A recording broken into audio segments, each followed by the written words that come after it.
चलो प्यारे साथियों, नमस्कार। एक बार फिर से आपका स्वागत है आपके प्यारे से प्लेटफॉर्म विद्याकुल पर, जिसे बनाया है आप जैसे लाखों छात्रों के प्यार और विश्वास ने। सभी साथियों को नमस्कार करता हूं, प्रणाम करता हूं और स्वागत करता हूं एक और शानदार क्लास में। गुड मॉर्निंग साथियों, क्या हाल चाल है? राधे राधे, जय श्री राम बच्चों, वालेकुम अस्सलाम। क्या हाल चाल है बच्चों के? Good morning, good morning, good morning. Hello ji, नमस्कार। सब बढ़िया है, मस्त है, मजे में है। Good morning, good morning, good morning बच्चों, सुप्रभात। क्या हाल चाल है बच्चों के? तो चलते बच्चों, स्टार्ट करते हैं क्लास को, एक और शानदार क्लास को। निश्चयम पूर्व में ही हम चल रहे हैं और एक बार रीकैप कर लेते हैं हमने कल क्या पढ़ा था बच्चों, ताकि हम सीधे उससे आगे पढ़े। हम पढ़ रहे थे निषेचन पूर्व के बारे में। हम पढ़ रहे थे कल निषेचन पूर्व घटनाओं के बारे में, और निषेचन पूर्व घटना जब हमने पढ़ना शुरू कर दिया था बच्चों, उसमें हमने पहले पढ़ा था युग्मक जनन। इसमें हमने युग्मक जनन को पढ़ना शुरू कर दिया था। अब हमने ये जाना था युग्मक जनन दो प्रकार का होता है, लघु बीजाणु जनन और गुरु बीजाणु जनन। नर युग्मक का निर्माण पुंकेसर के अंदर कहलाता है लघु बीजाणु जनन, और मादा युग्मक का निर्माण कहलाता है गुरु बीजाणु जनन। दो प्रकार का युग्मक जनन पुष्प के अंदर होता है। अब इसमें से जो पहला वाला है यानी कि लघु बीजाणु जनन, वो हमने पढ़ना शुरू कर दिया था। हमने लघु बीजाणु जनन पढ़ना शुरू कर दिया था कि लघु बीजाणु जनन क्या होता है, कहाँ होता है, कैसे होता है। हम इस पर चर्चा करना शुरू कर दिए थे, है ना? सबको याद होगा, हमने पढ़ना शुरू कर दिया था। और इसमें ही बच्चों हम कहाँ पहुंच गए थे? हमने देख लिया था एक पराग कोश की आंतरिक संरचना। हमने बेटा एक पराग कोश के बारे में पढ़ना शुरू कर दिया था। और अगर आपको याद हो तो एक डायग्राम बनाया था, एक डायग्राम बनाया था कुछ इस प्रकार का।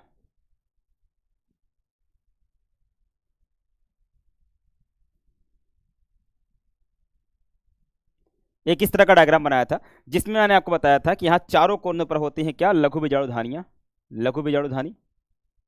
इसमें दो पालियां होती हैं और प्रत्येक पाली में दो कोष्ठ होते हैं, तो कुल द्विपालिश और चतुष्कोष्ठी कोष्ठी संरचना होती है, जहां पे होती है लघु बीजाणु धानी। उसी लघु बीजाणु धानी के अंदर क्या बनता है?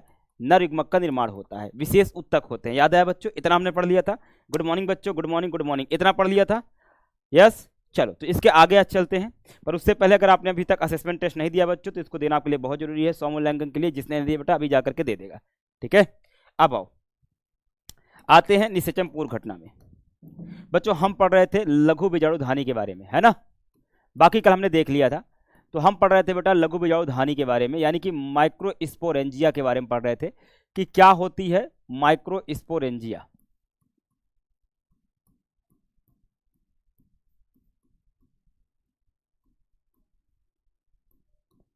क्या होती है माइक्रोस्पोरेंजिया, इसके बारे में हम देख रहे थे बच्चों।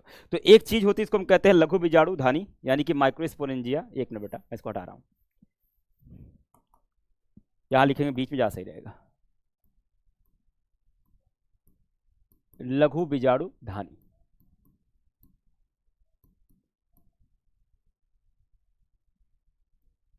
अब सही है। तो हम लघु बीजाणु धानी के बारे में पढ़ रहे थे बच्चा, है ना? लघु बीजाणु धानी के बारे में पढ़ रहे थे। अब आओ देखते हैं बच्चों। तो अगर आपको वो डायग्राम मैं फिर बना रहा हूं, हम एक लघु बीजाणु धानी के बारे में पढ़ने वाले हैं।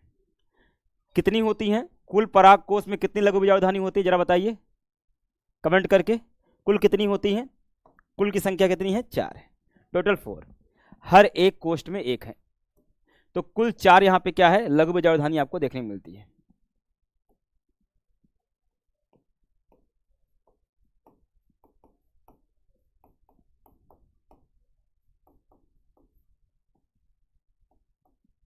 ये है, ठीक।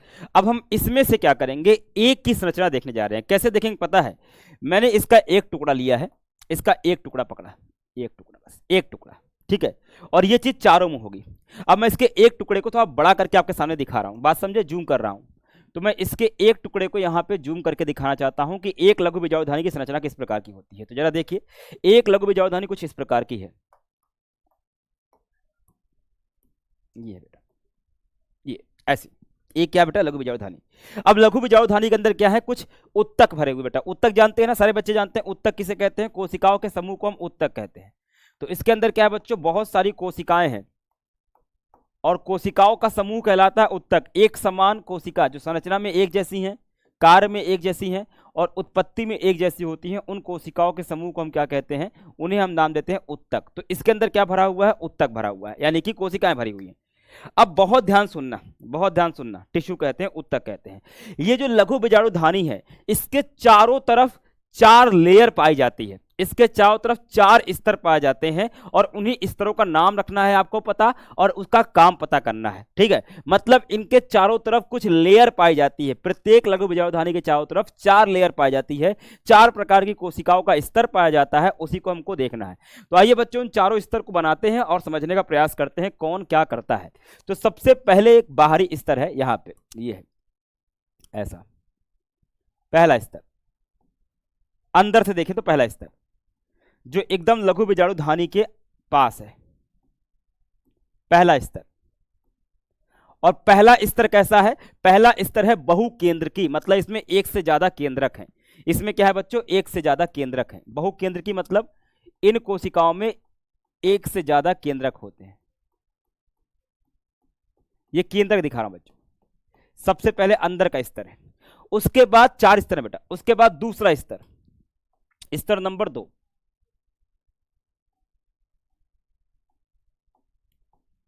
अंदर से अगर हम चलें तो स्तर नंबर 2, कोशिका का दूसरा स्तर, स्तर नंबर 2, ठीक है। उसके बाद स्तर नंबर 3,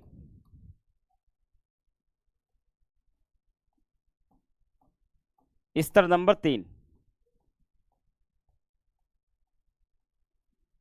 तो लघु बीजाणुधानी के चारों तरफ कुल 4 स्तर होते हैं बच्चों, स्तर नंबर 3, ठीक। और सबसे बाहर स्तर नंबर 4,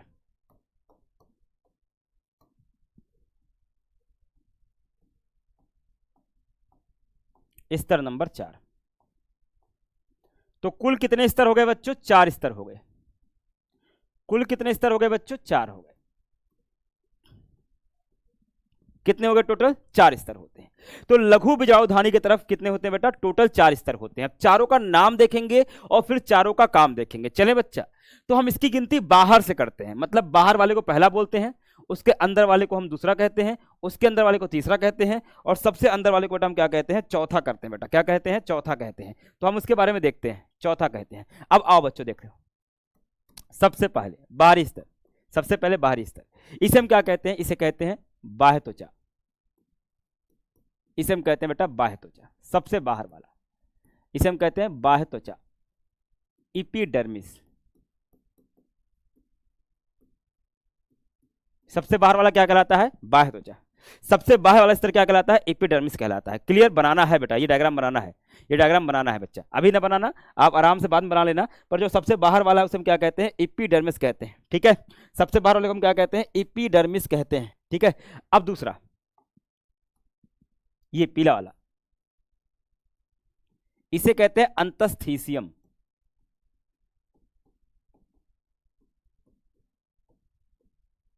अंतस्थीसियम, इंडोथीसियम इंग्लिश में कहते हैं, इंडोथीसियम, ठीक है। तीसरा वाला स्तर बेटा, तीसरा स्तर, ये जो हरे सफेद से है, इसे कहते हैं बच्चों मध्य परत। इसे कहते हैं मध्य परत, मिडिल लेयर।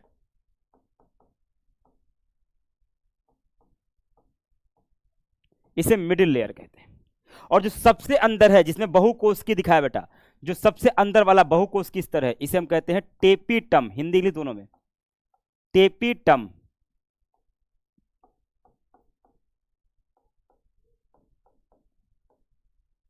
टेपिटम कहते हैं। क्लियर। तो कितने स्तर है अगर हम बाहर से गिने, बाहर से गिने बेटा, तो पहला स्तर क्या है, बाह्य त्वचा। दूसरा स्तर क्या है, अंतस्थीसियम। तीसरा स्तर क्या है, मध्य परत। और चौथा स्तर क्या है, टेपिटम। तो इसके अंदर लघु बीजाणुधानी के चारों तरफ कितने स्तर होते हैं बच्चों, 4 स्तर होते हैं। कौन कौन से, बाह्य त्वचा, अंतस्थीसियम, मध्य परत और टेपिटम, 4 स्तर होते हैं बच्चा। क्लियर है, चारों स्तर का नाम समझा बच्चों। मैं अभी बाहर लिख रहा हूं, इनके बारे में लिख रहा हूं, इसका मतलब क्या होता है, इनका कार्य क्या होता है। पर ये समझ गए कि एक लघु बीजाणुधानी के चारों तरफ टोटल 4 स्तर होते हैं, 4 प्रकार की कोशिकाओं का स्तर होता है। बाहर वाले को बाह्य त्वचा, उसके बाद वाले को अंतःस्थिशियम, उसके बाद वाले को मध्य परत और सबसे अंदर वाले को टेपिटम कहते हैं। इतनी बातें क्लियर है। और यहां पे क्या है बच्चों, ये जो उत्तक है, ये जो उत्तक है कोशिकाओं का, इसे हम कहते हैं बीजाणु जनक उत्तक। इस उत्तक को कहते हैं बच्चों बीजाणु जनक उत्तक। लघु बीजाणुधानी के अंदर जो कोशिकाओं का समूह है उसे कहते हैं बीजाणु जनक उत्तक, स्पोरोजिनस टिश्यू। क्या कहते हैं बच्चा, स्पोरोजिनस टिश्यू।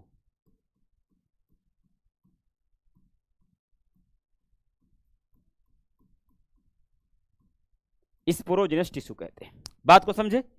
तो एक लघु बीजाणुधानी के अंदर आपको बाहर 4 स्तर देखने को मिलते हैं बच्चों, ठीक है। चलें अब इसको समझे। अब इसके बारे में लिखें बेटा। कोई बीपी नहीं बेटा, मुझे पता है कोई बीपी नहीं है, सब बच्चों को सही चल रहा है। जिसका बीपी है बेटा एक बार नेट बंद करके चालू करो। क्लियर। आओ इसको लिखते हैं, आओ इसको लिखते हैं बेटा। ये बातें समझ गए, डायग्राम समझ गए। डायग्राम इंपॉर्टेंट बेटा बनाना है, ये इंपॉर्टेंट है, डायग्राम बनाना है, ये इंपॉर्टेंट है और डायग्राम बनाना है, डायग्राम बनाना है। चल इतनी बातें समझ गए, डायग्राम बनाना है और ये इंपॉर्टेंट है। अब आओ आगे देखते हैं।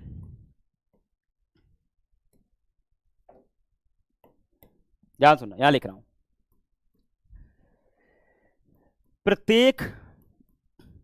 प्रत्येक लघु बीजाणुधानी, प्रत्येक लघु बीजाणुधानी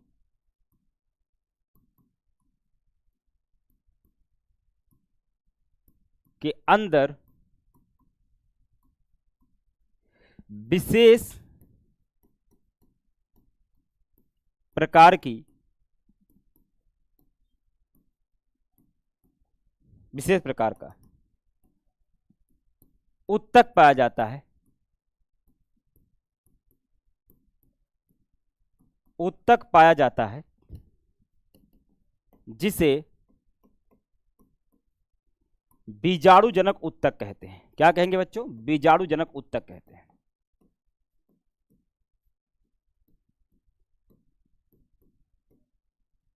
बीजाणुजनक उत्तक कहते हैं,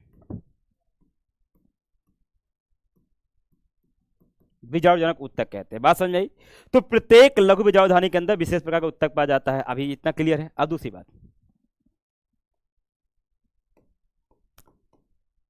प्रत्येक लघु बीजाणुधानी के चारों ओर, प्रत्येक लघु बीजाणुधानी के चारों ओर, चारों ओर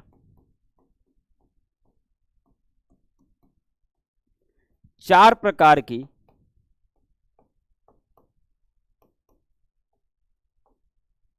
कोशिकाओं का स्तर पाया जाता है। 4 प्रकार की कोशिकाओं का स्तर पाया जाता है।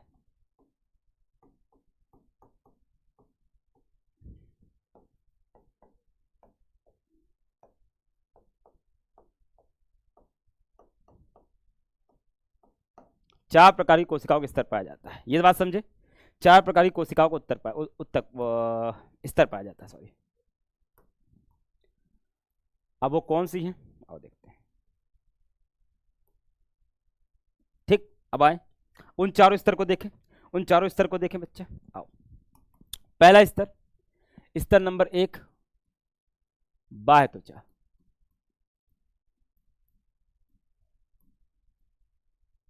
एपिडर्मिस।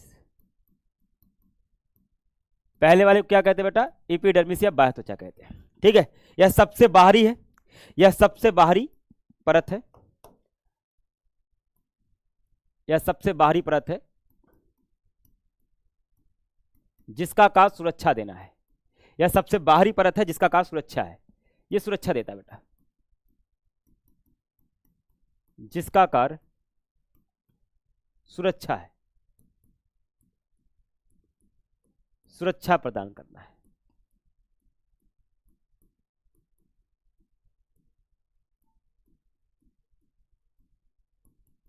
ठीक, सिंपल सी बात।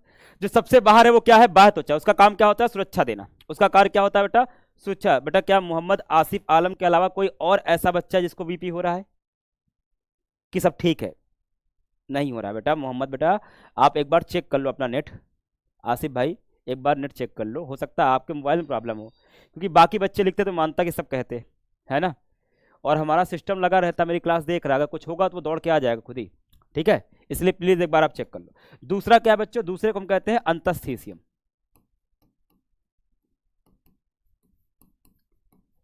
दूसरे कहते हैं बेटा अंतस्थीसियम, यानी कि इंडोथीसियम।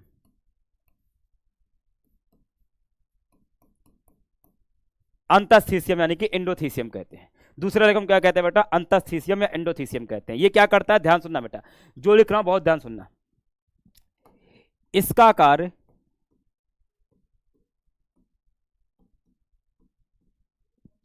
परिपक्व पराग कोष को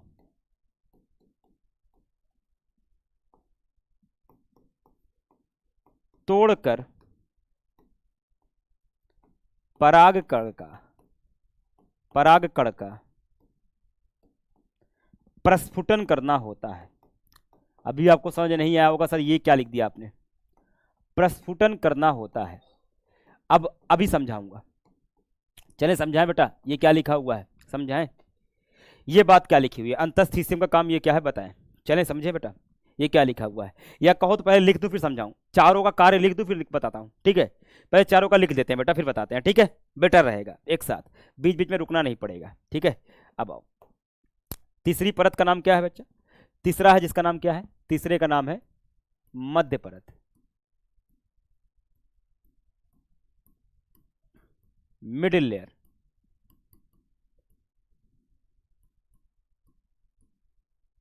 इसका कार्य क्या है, यह भोजन का संचय करता है, भोजन का संचय करता है,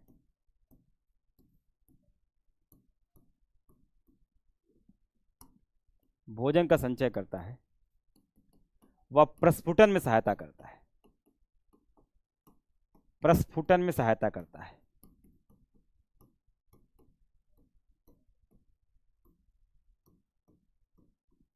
प्रस्फुटन में सहायता करता है। और लास्ट और वेरी इंपॉर्टेंट, सबसे इंपॉर्टेंट इसमें यही वाला है, इंपॉर्टेंट लिखना बेटा, सबसे इंपॉर्टेंट ये वाली परत है, टेपिटम। सबसे इंपॉर्टेंट कौन सी बेटा, टेपिटम। कौन सी है, टेपिटम।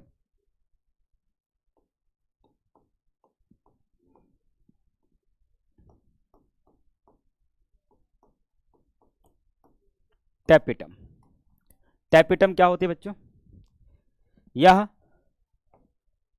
सबसे आंतरिक,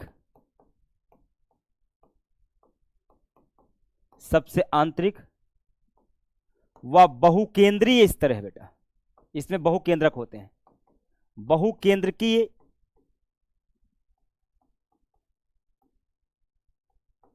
स्तर, बहुकेंद्रकीय कोशिका का स्तर है, कोशिका का स्तर है।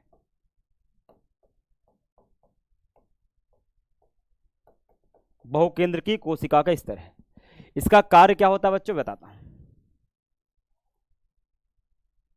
इसका कार्य क्या होता है, यहां लिख रहा हूं, टेपिटम का कार्य, टेपिटम का कार्य विकसित होते, विकसित होते परागकण को पोषण देना होता है,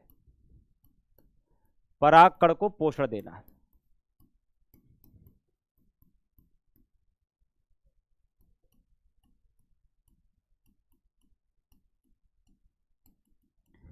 चलो बेटा, चारों स्तर का काम यहां लिख दिया, अब मैं समझाऊंगा। चारों स्तर का यहां काम लिख दिया बेटा, अब मैं समझाऊंगा, ठीक है। वो जो चारों स्तर थे, यानी कि जितने स्तर आपने देखे थे, उन चारों का स्तर का काम लिख दिया बच्चों। अब मैं आपको समझाना चाहता हूं, समझाएं बेटा, समझाएं बेटा, समझ आए क्या होता है। मैं इसको दोबारा लिखना बेटा, तो भाग गया इधर उधर, बहुकेंद्र की।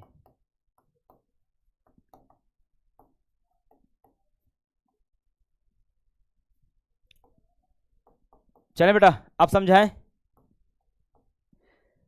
अब समझाएं बेटा, चलें। तो आपने क्या देखा, ये डायग्राम नहीं बनाना है, अभी लिख दूंगा। आपने क्या देखा, पहले एक चीज बताओ, एक पराग कोश है, एक पराग कोश है, पराग कोश के अंदर क्या बन रहा है, परागकण बन रहा है। कहां बन रहा है, लघु बीजाणुधानी के अंदर, सब जानते हो, ये डायग्राम नहीं बनाना। इसके अंदर क्या बनता है, परागकण, परागकण इसके अंदर बन रहा है। लेकिन एक चीज बताओ, क्या परागकण को इसके अंदर काम है कि परागकण को बाहर आना पड़ेगा? आपको याद है ना, नरयुग्मक मादा युग्मक को जुड़ना पड़ेगा, तो नरयुग्मक मादा युग्मक के पास जाएगा, तो कैसे पास जाएगा, इसको इसके बाहर आना पड़ेगा ना। जब तक परागकोश से बाहर नहीं आएगा तब तक वो कैसे बाहर जाएगा बेटा? इसका मतलब ये है कि ये परागकोश टूटेगा, जब तक ये परागकोश टूटेगा नहीं तब तक ये परागकण बाहर नहीं जाएंगे। तो बेटा जब परागकण बन जाते हैं तो परागकोश टूट जाता है, जब टूट जाता है तो परागकण क्या हो जाते हैं, बाहर आ जाते हैं, परागकण क्या होंगे, बाहर आ जाएंगे। ठीक, परागकण क्या हो जाएंगे, बाहर आ जाएंगे। और परागकण का परागकोश से बाहर आना, इसे कहते हैं बेटा परागकण प्रस्फुटन, प्रस्फुटन कहते हैं बेटा, समझे समझे। तो भैया जब मैच्योर हो जाता है, जब परागकण पूरी तरह बन जाता है, ध्यान सुनना बेटा, जब परागकण पूरी तरह बन जाता है किसके अंदर, परागकोश के अंदर, तो जरूरत होती है कि परागकण टूट जाए। अब परागकण जब टूट जाता है तो ये क्या हो जाता है, बाहर बेटा। पैकेट के अंदर चिप्स रखा हुआ है तो कैसे खाओगे, जब तक आप चिप्स के पैकेट को नहीं फाड़ोगे तब तक कैसे चिप्स बाहर आएगा। तो भैया अगर वैसे ही परागकोश के अंदर परागकण है तो इसको तोड़ना पड़ेगा, जब तक टूटेगा नहीं तब तक इससे बाहर क्या नहीं आएगा, तब तक परागकण बाहर नहीं आएगा। ठीक है, अब आओ बेटा एक एक स्तर के बारे में पढ़ते हैं। क्या लिखा है, बाह्य त्वचा क्या करती है, बाह्य त्वचा का काम होता है सुरक्षा प्रदान करना। इसका काम क्या होता है बेटा, सुरक्षा प्रदान करना। दूसरा क्या लिखा हुआ है, इसका कार्य परिपक्व परागकोश को तोड़कर परागकण का प्रस्फुटन करना होता है। बात को समझे, तो जब परागकण बन जाएगा लघु बीजाणुधानी के अंदर तो उसको तोड़ना पड़ता है, किसको, पूरे पूरे परागकोश को, ताकि उससे बाहर आ जाए। और इसको तोड़ने में सहायता कौन करता है, ये सहायता करता है अंतःस्थीशियम वाला लेयर करता है। ये सूख जाता है, असल में ये सूख जाता है बेटा। आप जानते हो जब कोई चीज सूखती है, जब कोई चीज सूखेगी तो क्या होगा, जैसे मान लो कोई चीज गीला रहता है, कोई दीवार जब गीली रहती है तो सही है, लेकिन जब सूख जाती है उसमें दरार आती है, आपने देखा है। जब कोई दीवार रहती है कच्ची रहती है तो ठीक है, जब सूखती है उसमें दरार आ जाती है, तो ये सूख जाता है बेटा। जब सूख जाता है दरार आ जाती है, टूट जाता है इससे परागकण। ठीक, परागकोश सॉरी। तीसरा क्या बेटा, मध्य परत। मध्य परत क्या करती है, ये भोजन इकट्ठा करती है। एक चीज बताओ, अगर कोई चीज नई बनेगी तो खाना चाहिए कि नहीं, नई चीज को बनने के लिए पोषण चाहिए, बोलो हाँ या ना। कोई नई चीज बन रही है तो उसको पोषण चाहिए, पोषण किससे प्राप्त होता है, भोजन से प्राप्त होता है, तो भोजन इकट्ठा करना पड़ता है। तो मध्य परत में भोजन इकट्ठा रहता है और थोड़ा परागकण को, परागकोश को तोड़ने में सहायता भी करती है। और टेपिटम क्या करता है, टेपिटम क्या करता है, सबसे आंतरिक व बहुकेंद्रकीय स्तर होता है, सबसे अंदर होता है और इसके अंदर बहुत सारी कोशिकाएं होती हैं, केंद्रक होते हैं कोशिकाओं में, और ये परागकण को पोषण देता है। जो नए नए परागकण बनता है उनको पोषण देने का काम कौन करता है, यही टेपिटम करता है। आओ डायग्राम में देखो, तो सबसे बाहर बाह्य त्वचा है, इसका काम क्या है, सबसे बाहर बाह्य त्वचा का काम क्या है बेटा, यहां लिख रहा हूं बेटा, ध्यान, इसका काम है सुरक्षा, इसका काम है सुरक्षा, ये सुरक्षा देगा, है ना, ये सुरक्षा देगा। अंतःस्थीशियम क्या कर रहा है, ये क्या करेगा बेटा, अंतःस्थीशियम क्या करता है, ये प्रस्फुटन करता है, तोड़ने का काम करता है, ये तोड़ देगा। मध्य परत क्या करता है, मध्य परत खाना इकट्ठा किया हुआ है, भोजन इकट्ठा किया हुआ है, क्योंकि परागकण को भोजन चाहिए, भोजन इकट्ठा रखता है। और सबसे अंदर कौन है बताओ, अगर यहां पे परागकण बनेंगे, नरयुग्मक बनेगा, तो सबसे अंदर कौन है, सबसे अंदर है टेपिटम, सबसे पास में कौन है, टेपिटम, तो वो उनको पोषण देगा, उनको विकसित बेटा। जैसे एक माँ अपने बच्चों को दूध पिलाती है, वैसे नए बनने वाले परागकण को बहुत सारा न्यूट्रिशन चाहिए, बहुत सारा पोषक तत्व चाहिए, कौन देगा, यही देता है बेटा, टेपिटम देता है, टेपिटम। इसका काम क्या होता है बेटा, पोषण देना। बात को समझ गए, बात को समझ गए, समझ गए, चारों स्तर का काम समझ गए। यही पूछेगा चारों स्तर का काम क्या होता है, आप बता दोगे। ठीक है, अब आओ, क्लियर। अब मैं इसके बारे में बात करता हूं, बीजाणुजनक उत्तक के बारे में। ठीक है, चलें, चारों स्तर क्लियर है, चारों स्तर क्लियर है बेटा, गुड, वेरी गुड।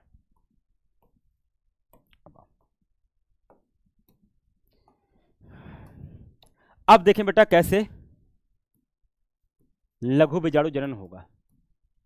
आओ देखें बच्चों कि अब कैसे लघु बीजाणु जनन होने वाला है, किस प्रकार से नर युग्मक का निर्माण होगा, लघु बीजाणु जनन कैसे होगा, यानी परागकण का निर्माण। माइक्रोस्पोरोजेनेसिस, ठीक, कैसे बनता है बेटा परागकण वो देखते हैं। ठीक है, चलें देखें। अब आपको मैंने बताया कि जो लघु बीजाणु धानी है, एक लघु बीजाणु धानी जो है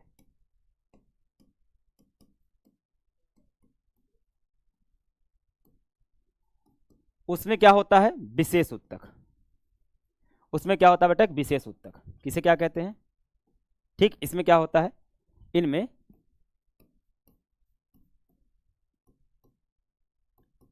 बीजाणु जनक उत्तक होते हैं। ये आपको पता है भी,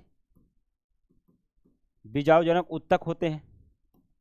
इसमें तो किसी को कोई डाउट नहीं है कि इसमें क्या है, बीजाणु जनक उत्तक है। ये सबको क्लियर है, सबको क्लियर है। अब ध्यान सुनना, बीजाणु जनक उत्तक की एक कोशिका को, बीजाणु जनक उत्तक की एक कोशिका को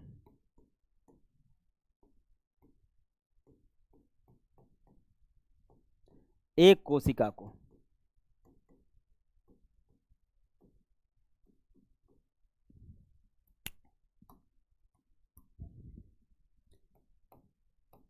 गुरु बीजाणु मात्र कोशिका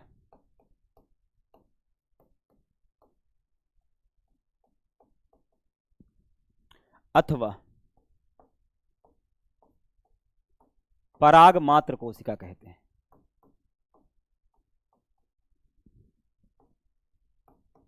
पराग मात्र कोशिका कहते हैं। चलो इसको समझाता हूं, ये क्या लिखा है, इसका मतलब क्या है, इसका मतलब क्या है, इसको समझाते हैं। समझा बेटा, चले समझे, इसको समझे, इसको समझे क्या है। इधर देखो, ये है क्या, ये है एक लघु बीजाणु धानी, है ना। इसके चारों तरफ 4 स्तर होते हैं, बताया आपको। इसके चारों तरफ क्या होते हैं, 4 स्तर होते हैं। ये कौन सा है बेटा, सबसे अंदर की ओर, सबसे अंदर कौन सा स्तर होता है, टेपिटम। उसके बाद कौन सा होता है, नंबर 2 पर कौन होता है, मध्य परत। नंबर 3 पर क्या होता है, अगर अंदर से देखें, अंतस्थिसियम। और सबसे बाहर क्या है,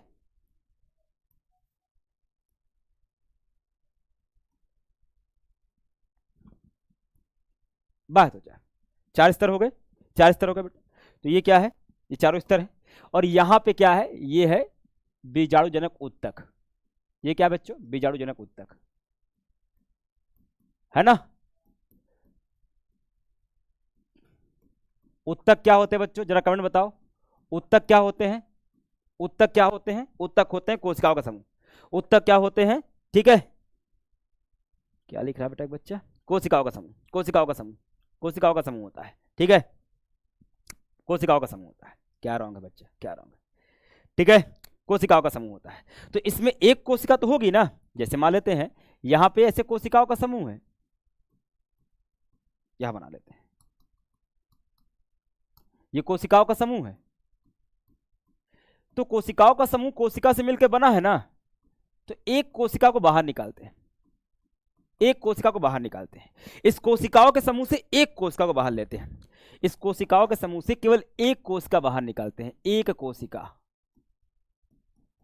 और जो कोशिकाओं के समूह की एक जो कोशिका है, एक सिंगल सेल को बाहर निकालेंगे, तो एक कोशिका को हम क्या कहते हैं, उसको कहते हैं गुरु, सॉरी बेटा गलती हो गई मुझसे,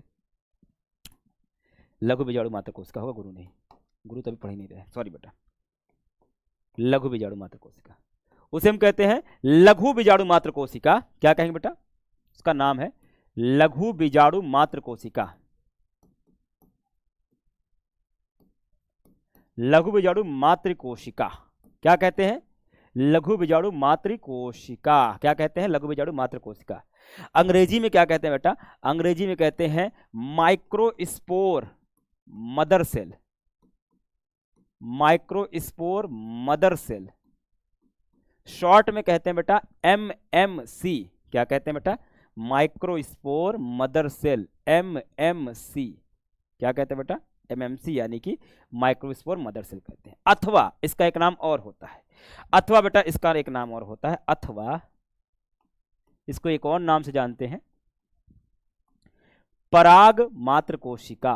दोनों में से चाहे जो दे देगा, घबरा मत जाना, पराग मात्र कोशिका। इंग्लिश में कहते हैं बेटा pollen mother cell, pollen mother cell, short है बेटा पीएमसी, पॉलन मदर सेल। बोलो बच्चे, इतना समझ में आया? सबको इतना समझ में आया? सबको इतना समझ में आया? आपने देखा कि लघु बीजाणु धानी के अंदर विशेष उत्तक होता है। उत्तक की एक कोशिका को हम क्या कहते हैं? लघु बीजाणु मात्र कोशिका या पराग मात्र कोशिका कहते हैं। बच्चों आया समझ में? इसके चारों तरफ 4 स्तर होते हैं। सारे बच्चों क्लियर है? एक बार बेटा दोबारा से चलें, एक बार दोबारा से खटाक से रिवीजन करके आगे बढ़ें, वरना सब भूल जाएगा सर हम पढ़ के आ रहे हैं। ठीक है, देख बच्चा, मैंने आपको बताया था कि भैया हम पढ़ रहे हैं युग्मक जनन। युग्मक का निर्माण किसके अंदर? युग्मक का निर्माण किसके अंदर देख रहे हैं बच्चा? हम युग्मक का निर्माण देख रहे हैं पुंकेसर के परागकोश के अंदर। अब भैया परागकोश के अंदर जो होता है उसे कहते हैं लघु बीजाणु जनन। ठीक है, परागकोश को काट के देखा, उसके चारों कॉर्नर पर होते हैं लघु बीजाणु धानी, यही बताया था। और लघु बीजाणु धानी जो होती है, जो लघु बीजाणु धानी होती है, उस लघु बीजाणु धानी के चारों तरफ 4 कोशिकाओं का स्तर पाया जाता है। कौन कौन सा? बाह्य त्वचा, अंतस्थीसियम, मध्य परत और टेपिटम। सबका अपना अपना काम है। जैसे बाह्य त्वचा का काम सुरक्षा देना होता है, अंतस्थीसियम का काम प्रस्फुटन यानी कि परागकोश को तोड़ना होता है, मध्य परत का काम भोजन इकट्ठा करना होता है और टेपिटम का काम पोषण देना होता है। इतना आपको बताया था। दूसरी बात, ये सब लिखा हुआ है। उसी प्रकार मैंने बताया इसके अंदर विशेष प्रकार की कोशिकाएं हैं जो कि परागकण यानी नरयुग्मक का निर्माण करेंगी। इन कोशिकाओं के समूह को हम कहते हैं बीजाणुजनक उत्तक। और इसकी एक कोशिका को हम क्या नाम देते हैं बच्चा? इसकी एक कोशिका को हम नाम देते हैं पराग मात्र कोशिका या लघु बीजाणु मात्र कोशिका। बोलो, इतना सबको समझ में आया? इतना सबको समझ में आया है बच्चा? तो आगे बढ़ें। अगर इतना सबको समझ में आ गया है तो हम आगे बढ़ें, है ना? इतना समझ गए? अब आओ देखते हैं कैसे बनेगा। आओ, वेरी गुड। अब आओ आगे देखते हैं।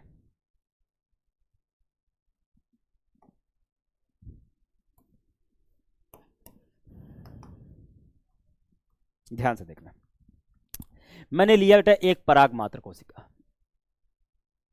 ये क्या बेटा? पराग मात्र कोशिका एक ले ली। यही वो कोशिका है जो आगे चले क्या बनाएगी? नरयुग्मक, पराग मात्र कोशिका।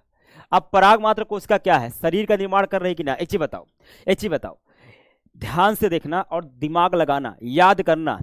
एक चीज बताओ, क्या फूल पौधे के शरीर का भाग है? बोलो हाँ या ना। क्या फूल यानी पुष्प पौधे के शरीर का एक भाग है? हाँ है, हाँ है।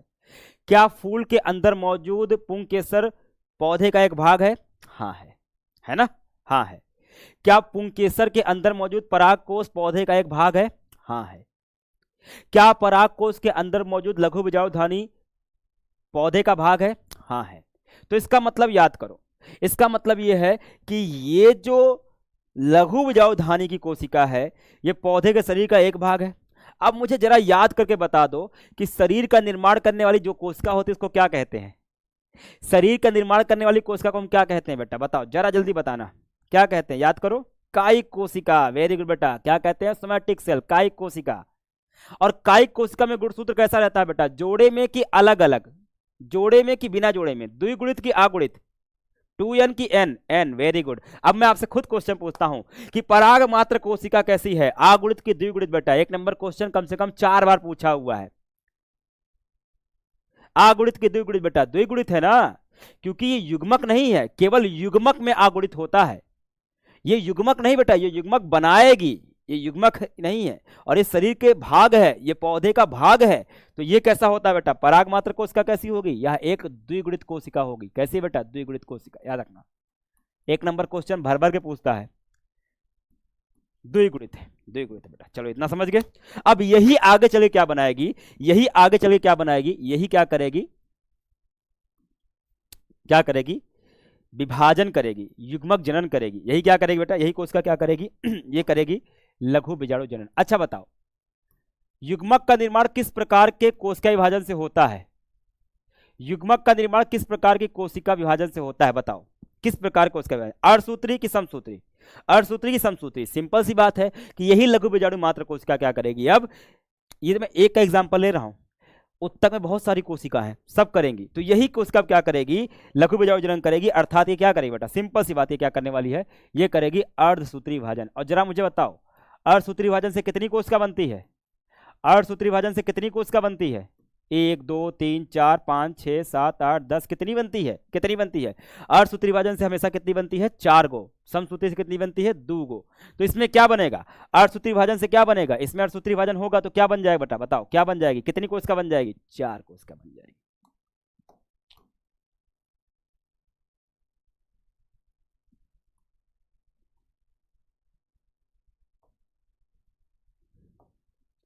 अब एक चीज बताओ, अर्धसूत्री विभाजन के बाद जो कोशिका बनेगी, अर्धसूत्री विभाजन के बाद जो कोशिका बनेगी, इसमें गुणसूत्र कैसा होगा? द्विगुणित की अगुणित? बेटा अब ये तो युग्मक बन गया ना, और युग्मक में गुणसूत्र कैसा होता है? अगुणित। तो ये क्या बना है बेटा?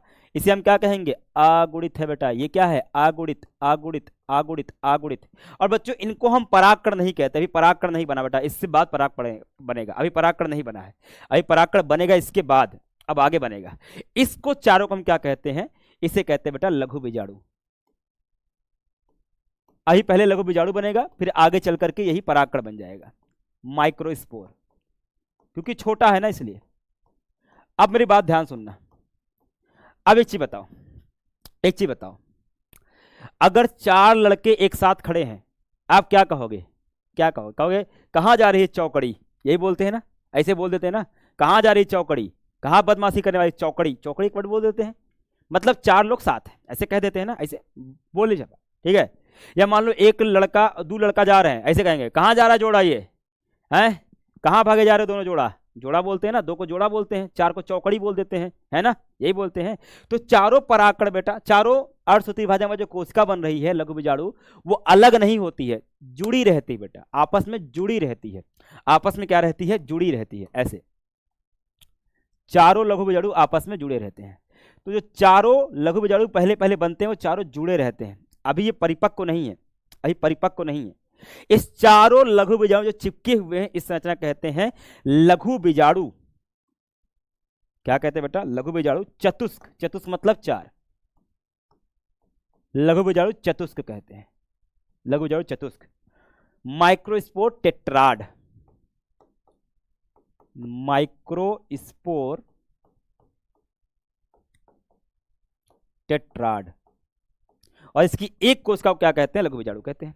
इसकी एक कोशिका को हम कहते हैं लघु बीजाणु, मतलब हर कोशिका लघु बीजाणु है। लेकिन जब चारों एक साथ हैं इसको चतुष्क कह देते हैं बेटा। टेट्रा मतलब 4 होता है ना, एक को हम कहते हैं लघु बीजाणु। ठीक है, बोलो कुछ समझ में आया? कुछ समझ में आया? कुछ समझ में आया बेटा? डायग्राम मत बनाओ अभी। कुछ समझ में आया बेटा? नहीं आया फिर बता रहा हूँ, नहीं आया बेटा फिर बता रहा हूँ, मैं जानता एक बार समझ नहीं आएगा। लिख दूँ थोड़ा सा, थोड़ा सा लिख दूँ फिर समझाता हूँ क्या लिख रहा हूँ, ध्यान से देखना। थोड़ा सा लिखा जाए फिर समझाता हूँ।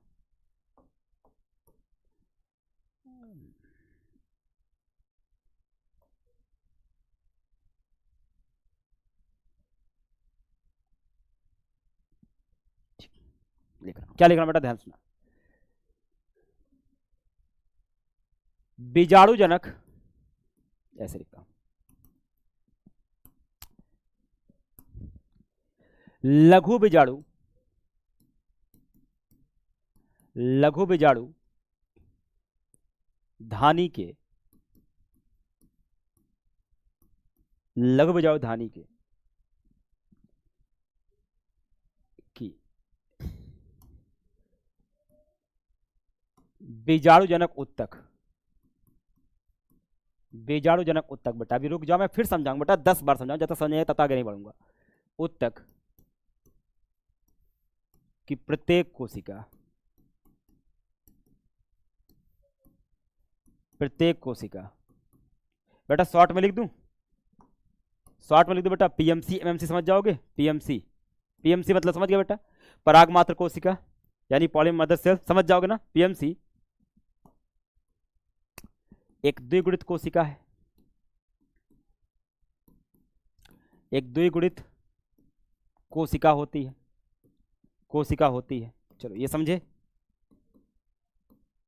इंपॉर्टेंट बात है बेटा, इसको याद रखना, ये वेरी इंपॉर्टेंट बात बोल रहा हूं क्योंकि इससे क्वेश्चन आता है, यहाँ लिखना बेटा, वेरी इंपॉर्टेंट। ये लाइन बहुत इंपॉर्टेंट है क्योंकि इससे क्वेश्चन आते हैं। ठीक है, दूसरी बात, ये इतनी बातें क्लियर है, इतनी बात क्लियर है।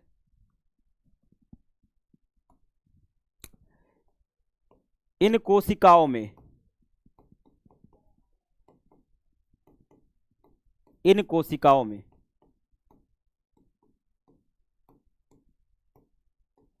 अर्धसूत्री विभाजन द्वारा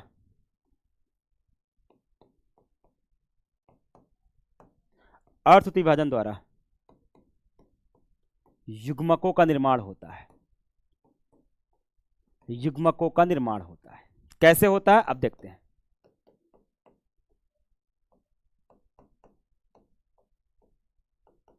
निर्माण होता है, बात को समझे। पहली बात कि लघु बीजाणु धानी के बीजाणुजनक ऊतक की एक कोशिका, इसको हम पराग मात्र कोशिका कहते हैं, वो द्विगुणित होती है। ये समझ में आया। अब यही कोशिका क्या करेगी, अर्धसूत्री विभाजन कर करके नर युग्मक बनाएगी, और अर्धसूत्री विभाजन करके नर युग्मक बनाने की प्रक्रिया क्या कहलाती है, लघु बीजाणु जनन कहलाती है। बेटा मैं आपको फिर समझाता हूँ, डायग्राम नहीं बनाना, छाप मत लेना, डायग्राम नहीं बनाना है, ये समझने के लिए बेटा, ये डायग्राम नहीं बनाना, ठीक, बना मत लेना, समझने के लिए है ये। अब आओ, पहले समझा दूंगा तब बनाए थे। समझाए बेटा, समझाएं आपको। चलो इधर देखो, एक डायग्राम बना रहा हूं, समझाऊं, एक डायग्राम बना के समझाऊं, देखना। ये क्या है बच्चों, कमेंट करके बताओ, ये क्या चीज बनाई मैंने, पराग कोश है ना। ये पराग कोश का अनुप्रस्थ काट आपने देखा, जो हमने सीखा था, डन है। अब एक चीज बताना, अब ये क्या बनाया, ये क्या है, चारों कॉर्नर पे क्या है, ये चीज क्या है जरा बताना, बाहर निकाल के जो दिखाया, ये क्या है, ये क्या बेटा, पराग है, पिटाई करूं, ये क्या है बेटा, लघु बीजाणुधानी। पराग को उसके चारों किनारे पर क्या है, लघु बीजाणुधानी। ये बातें क्लियर, ये क्लियर, इतनी बात समझ गए। अब इच्छा बताओ, इसके अंदर कुछ कोशिकाओं का समूह है, यानी ऊतक, इसका नाम क्या है जरा कमेंट करके बताओ बेटा जी, बताइए जरा। इसके अंदर जो कोशिकाओं का समूह है उसे क्या कहते हैं, बीजाणुजनक ऊतक।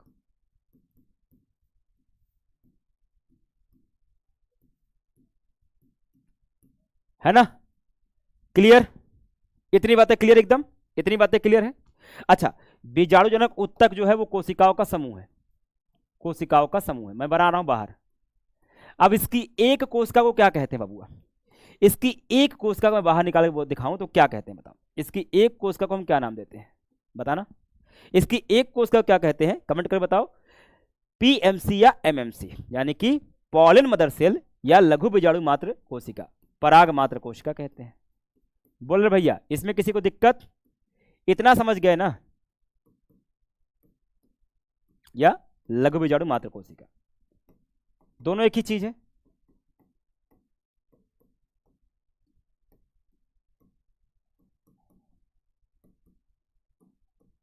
ये क्लियर।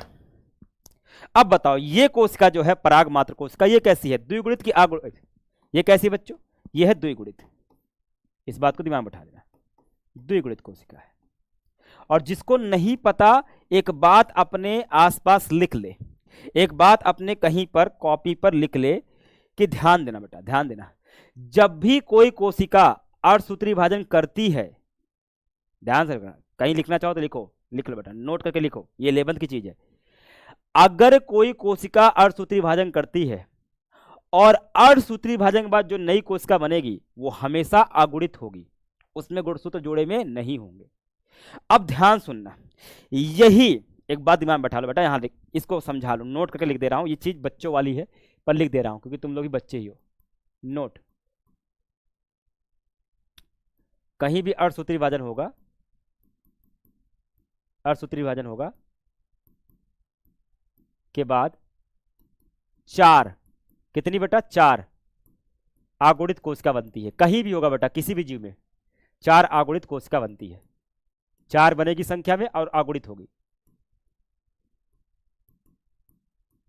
ठीक है।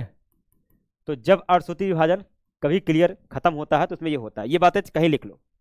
अब अगर मैं यहां लिख रहा हूं कि एक पराग मात्र कोशिका है, ये एक पराग मात्र कोशिका है बच्चों जिसके अंदर 2n है, यानी कि ये, और मैंने अगर आपसे कहा कि इसने किया अर्धसूत्री विभाजन, इसने क्या किया बेटा, मियोसिस, अर्धसूत्री विभाजन, जरा बताओ कितनी कोशिका बनेंगी, कितनी कोशिका बनेंगी और उनकी सूत्र गुणता क्या होगी, मतलब उसमें कितने गुणसूत्र होंगे, आगुणित होंगे कि द्विगुणित होंगे? बताओ। अष्टसूत्री भाजक के बाद कितनी कोशिका बनती है? 4 को बनती है। इसको रट लो, दिमाग बैठा लो, चाहे इंसान में, चाहे किसी कुत्ता बिल्ली में, चाहे पौधे में, कहीं भी अगर अष्टसूत्री भाजन होगा तो जो अगली कोशिकाएं बनेंगी लास्ट में वो 4 बनेंगी और अगुणित होंगी बेटा लास्ट में। एट द लास्ट कितनी मिलेंगी हमको? 4। बेटा 4 कोशिका मिल गई, और 4 कोशिका मिल गई, इन चारों कोशिका की सूत्र गुणता क्या है? मतलब इसमें गुणसूत्र कितना है? अगुणित है, n, आधा है, आधा है, आधा है। समझ गए बच्चा? अब समझ में आया कुछ?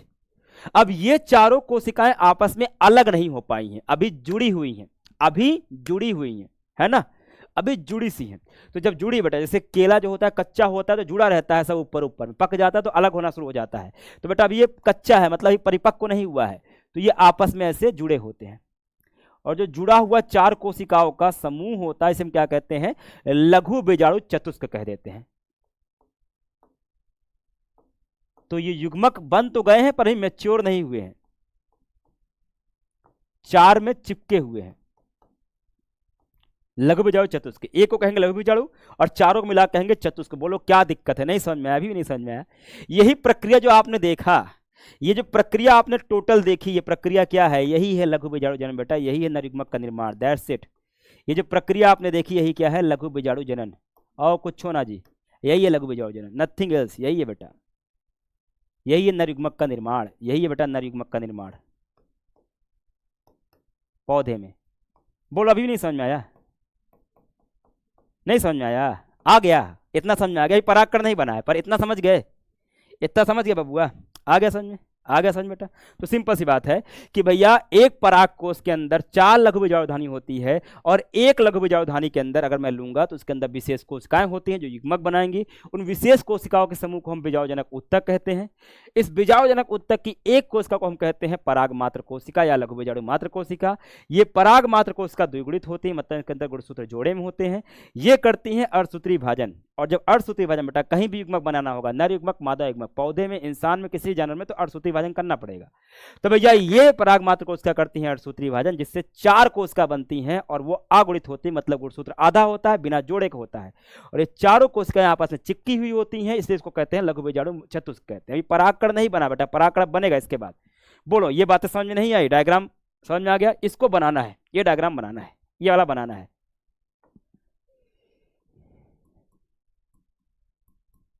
डायग्राम बनाना है, ये वाला बनाना है, वो पिछला नहीं। डायग्राम बनाना है। क्लियर? अच्छी तरह से समझ में आया? आया? Okay okay okay okay. अब आओ, इस बात को लिख लें, इन कोशिकाओं में अर्धसूत्री विभाजन के द्वारा युग्मों का निर्माण होता है। लिखते बेटा, एक एक पराग मात्र कोशिका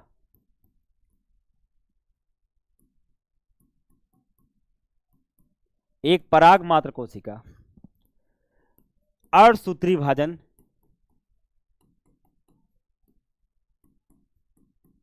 करती है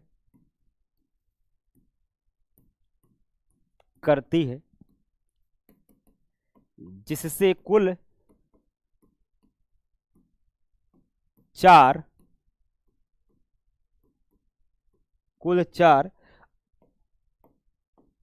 अगुणित यानी कि n लघु बीजाणु का निर्माण होता है।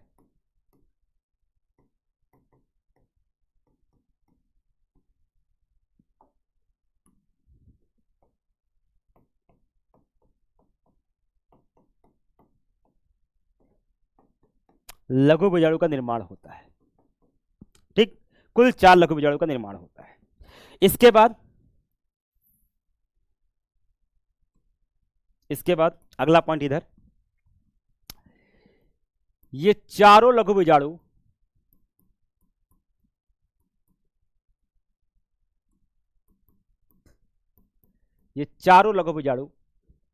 एक दूसरे से जुड़े होते हैं,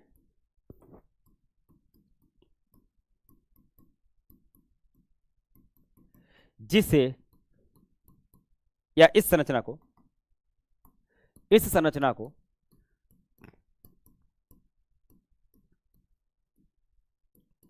लघु बीजाणु चतुष्क कहते हैं, लघु बीजाणु चतुष्क कहते हैं।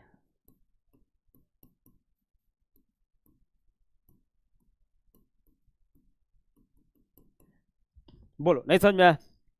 नहीं समझ में आया बेटा? आ गया? आ गया बेटा? जाना भाई, छुट्टी है, जा भाई। आ गया? ठीक है, आ गया। चलो अब देखो बेटा, जिन बच्चों को नहीं समझ में आया पहले कमेंट करके बताओ बेटा, किस स्टेप में नहीं समझ में आया, कहाँ प्रॉब्लम हो रही बेटा। मैं इतना डिटेल में जा रहा हूँ, कहाँ दिक्कत हो रही है, कहाँ? No problem. अभी परागकण तो बताया ही नहीं बेटा, मैं कहा ना परागकण भी आएगा। मैं इसलिए एक एक स्टेप में तुम्हारी हामी भरवा रहा हूँ कि तुम्हें समझ में आया कि नहीं आया, फिर भी तुम कह रहे हो नहीं आया। ऐसे कैसे होगा बच्चा, ऐसे मज़ा नहीं आएगा। अच्छा इधर आओ, इसी डायग्राम पर फिर जाते हैं। अच्छा ये तो याद है ना कि हम क्या पढ़ रहे हैं, फिर से एक बार हो जाए। एक मिनट बेटा, लास्ट का बता रहा हूँ, फिर से बता रहा हूँ, रिपीट कर रहा हूँ। ये तो याद है ना बेटा हम क्या पढ़ रहे हैं, हम पढ़ रहे हैं लैंगिक जनन पुष्टि पादपों में। लैंगिक जनन में बेटा 3 स्टेप होते हैं, निषेचन पूर्व, निषेचन और निषेचन पश्च। निषेचन पूर्व में पहला काम क्या है बेटा, युग्मक का बनना। युग्मक बनेगा बेटा नर युग्मक मादा युग्मक। चलो सब बोलो हाँ या ना, इतना सबको पता है? सबको ये पता है कि भैया नर और मादा युग्मक क्या होता है, निर्माण होता है। सबको ये पता है कि नर और मादा युग्मक निर्माण होता है। चलो अच्छा, सबको ये भी पता है कि नर युग्मक पुंकेसर बनता है, ये क्लियर है? सबको यही पता है कि नर युग्मक पुंकेसर बनता है? अगर पता है बेटा हाँ या ना बताओ। इतना पता है कि नर युग्मक पुंकेसर के अंदर बनता है? अगर आया बताओ हाँ या ना, कमेंट करके बताओ। तुम्हारे पास पोल गया होगा, हाँ तभी आगे बढ़ता हूं। ये स्टेप क्लियर है? क्लियर है? अब एक चीज बताओ, आपको याद है कि एक जो हमारा पुंकेसर है उसके कितने भाग थे? 2 भाग थे। एक डंडी जैसा उसको हम कहते थे पुतंतु, और एक ऊपर द्विपालित संरचना उसे हम क्या कहते थे, उसको हम कहते थे परागकोश। परागकोश, यही वो परागकोश है जो काट करके आपको दिखा रहा हूं। याद है बेटा? द्विपालित, द्विपालित संरचना याद है बेटा? पहली पाली, दूसरी पाली, याद है? याद है? और फिर बताया था, अगर इतना क्लियर होगा तभी आगे चलेंगे। अब उसके बाद बच्चों ये बताया था कि प्रत्येक पाली में कॉर्नर पर कुछ विशेष कोशिकाओं का समूह पाया जाता है, विशेष संरचनाएं पाई जाती है, उसमें क्या कहते हैं, लघु बीजाणु धानी कहते हैं। तो परागकोश में हर जगह युग्मक नहीं बनते हैं, परागकोश नहीं बेटा, एक निश्चित जगह पे बनते हैं। उस जगह को हम क्या कहते हैं, उसे हम कहते हैं बच्चा लघु बीजाणु धानी। ठीक है, तो ऐसी 4 लघु बीजाणु धानी एक परागकोश के अंदर पाई जाती है, यह भी क्लियर।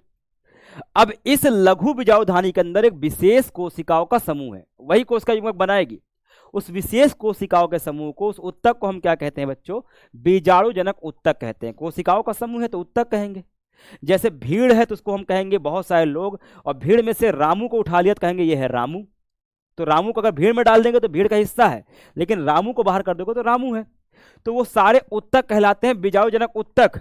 लेकिन उनमें से अगर हम एक कोशिका को बाहर कर दें, एक कोशिका को बाहर कर दे, उसे क्या कहेंगे, पराग मात्र कोशिका या लघु बीजाणु मात्र कोशिका। या मैं अगर ये बोलूं कि बीजाणु जनक उत्तक क्या है, पराग मात्र कोशिकाओं का समूह ही क्या कहलाता है, बीजाणु मात्र कोशिका कहलाता है, उत्तक कहलाता है। बताओ कोई दिक्कत है इसमें? अगर मैं ये बोल दूं कि पराग मात्र कोशिका या लघु बीजाणु मात्र कोशिकाओं का समूह ही क्या कहलाता है, बीजाणु जनक उत्तक कहलाता है, बात तो सही है ना? या बीजाणु जनक उत्तक की एक कोशिका को हम क्या कहते हैं, पराग मात्र कोशिका कहते हैं, बात एक ही है। अब इसकी एक कोशिका क्या करेगी, युग्मक का निर्माण करेगी। बेटा दुनिया में कहीं भी युग्मक का निर्माण होता है वो अर्धसूत्री विभाजन से होता है, अर्धसूत्री विभाजन से होता है। और अर्धसूत्री विभाजन जब भी होगा तो 4 कोशिका बनती है, और चारों में गुणसूत्र आधे हो जाते हैं। अगर 40 थे तो 20 हो जाएंगे चारों में, अगर 46 थे तो 23 हो जाएंगे। तो बेटा यहाँ गिनती नहीं बता रहा हूं। अब ये एक पराग मात्र कोशिका जो कि द्विगुणित है, उसने क्या किया, अर्धसूत्री विभाजन किया और 4 कोशिकाएं बनी, 4 कोशिकाएं बनी, और चारों कोशिकाएं बनी पर चिपकी हुई हैं। तो ये बेटा जो चारों की जुड़ी संरचना को हम क्या कहते हैं, इसे कहते हैं लघु बीजाणु चतुष्क कहते हैं। बताओ इसमें क्या दिक्कत है? अभी परागकण नहीं बना रहा हूं, अभी परागकण नहीं बना रहा हूं। हो गया, क्रिस्टल क्लियर हो गया, समझ गए ना? हो गया। अब बेटा एक चीज बताओ, एक चीज बताओ, एक होता है बच्चों किसी चीज का बनना, और एक होता है उसका मैच्योर होना। एक बच्चा पैदा हुआ, एक इंसान दुनिया में आ गया, क्या उस एक दिन के बच्चे से तुम ये एक्सपेक्ट कर सकते हो कि वो बोलेगा, सुनेगा, सुनेगा तो है, बोलेगा, दौड़ेगा, बड़े बड़े काम करने लगेगा? नहीं करेगा। लेकिन हो सकता है वही बच्चा आगे चल के बड़े बड़े काम करे। दुनिया के जितने ही महान हस्ती हुए हैं, सब कभी ना कभी जब पैदा हुए थे तो वैसे नहीं थे ना। उनमें धीरे धीरे क्या आती है, मैच्योरिटी आती है, धीरे धीरे क्या आती है, परिपक्वता आती है ना? धीरे धीरे क्या होते हैं बेटा, मैच्योर होते हैं। तो बच्चा पैदा हो गया वो अलग चीज है, और बच्चे का धीरे धीरे विकसित होकर के मैच्योर होना वो अलग चीज है। तो बेटा युग्मक बन गए हैं पर अभी युग्मक मैच्योर नहीं हुए हैं। अब बच्चों ये जो चारों लघु बीजाणु है ना चतुष्क के अंदर, यही आगे क्या होंगे, अब ये आगे चल के मैच्योर होंगे। आगे चल क्या होंगे बेटा, ये होंगे बेटा मैच्योर। क्या होंगे, मैच्योर। बेटा मैच्योर को हिंदी में कहते हैं परिपक्व। अब ये चारों क्या होंगे बेटा, परिपक्व होंगे, मैच्योर होंगे। और बबुआ जब ये मैच्योर हो जाएंगे ना, परिपक्व हो जाएंगे, तो एक नई संरचना बना लेंगे विकसित होकर के। वही संरचना बेटा आपका परागकण कहलाएगी। यही चारों क्या करेंगे, आगे चल के क्या बना देंगे, एक विशेष संरचना बना देंगे जिसको हम क्या कहेंगे, परागकण। वो कैसे बनाएंगे वो हम कल देखेंगे। परागकण हम कल देखेंगे बेटा, कल नहीं परसों, क्योंकि कल है बेटा थर्सडे, कल मेरी क्लास नहीं होती है। यही आगे चल के क्या बनाएंगे बेटा, परागकण बनाएंगे। यही बेटा आगे चल के विकसित होकर क्या बनाएंगे, परागकण बनाएंगे। कैसे बनाएंगे, परागकण कैसा होता है, ये हम आगे क्लास में देखेंगे बेटा, अभी नहीं देख पाएंगे। ठीक है, तो फ्राइडे को क्लास होगी बेटा, क्योंकि थर्सडे को मेरी छुट्टी रहती है, मेरा वीक ऑफ रहेगा। ठीक है, तो जिन बच्चों का बैकलॉग लग गया है वो जाकर के बैकलॉग क्लियर करेंगे। ठीक है, बाकी चीज़ मैं डिलीट कर दे रहा हूँ, उनकी ज़रूरत नहीं है, क्योंकि आप जानते हैं अगर रहेगा तो आप परेशान होते रहोगे। ठीक है, अगर वो चीज़ रहेगी तो आप परेशान होते रहोगे कि सर कौन सा लिखे कौन सा ना लिखे। बेटा ये देख रहे हो, ये क्या है, ये है आपका परागकोश। ये एनसीईआरटी का डायग्राम है, और एनसीईआरटी क्या कर रही है, एक लघु बीजाणु मात्र कोशिका को और लघु बीजाणु को धानी को बाहर करके दिखा रही है। ये चारों स्तर दिखा रही है, ये वही स्तर बेटा, बाह्य त्वचा, चारों स्तर दिखा रही है, बाह्य त्वचा, अंतःस्थीशियम। ये एनसीईआरटी का डायग्राम है, आधा करके दिखा रही है, मैंने पूरा दिखाया था, इसने आधा डायग्राम बनाया हुआ है, वही चीज को आधा बनाया हुआ है। मध्य परत, टेपिटम, ये आधा करके दिखा रही है। और ये क्या है, बीजाणुजनक उत्तक।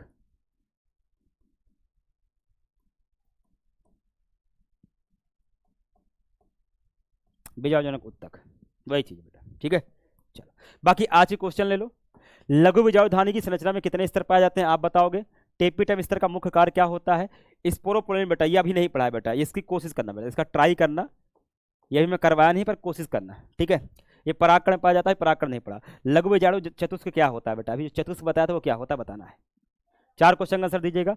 बाकी कल के 4 क्वेश्चन का आंसर बेटा, पादप में युग्मक जनन क्या कहला, कितने प्रकार का होता है, परागकोश में कुल कितने पाए जाते हैं, परागकोश के प्रत्येक पाली में कितने कक्ष होते हैं, परागकोश की संरचना में कौन सा उत्तक होता है, ये आपको लिखना है। कक्ष मतलब बेटा कोष्ठ। ये आपका कल का क्वेश्चन आंसर है, अगर आपने किया है तो मिला लीजिएगा। ठीक है बच्चा, और मैं आशा करता हूं कि अब आप पढ़ोगे। थोड़ी सी पढ़ाइयाँ टफ होंगी बेटा, टफ मतलब चीजें हल्की सी, जैसे जैसे बेटा इंसान आगे बढ़ता है तो चीजें कठिनाइयां आती हैं बेटा, कठिनाइयों से पार पाया जाता है, भागा नहीं जाता। ठीक है, तो चीजों को पढ़ो, ना समझ में आया दोबारा पढ़ो, तिबारा पढ़ो, पर पढ़ो बेटा। आज हमने देख लिया लघु बीजाणुधानी के बारे में, और आज हमने देख लिया लघु बीजाणु जनन के बारे में।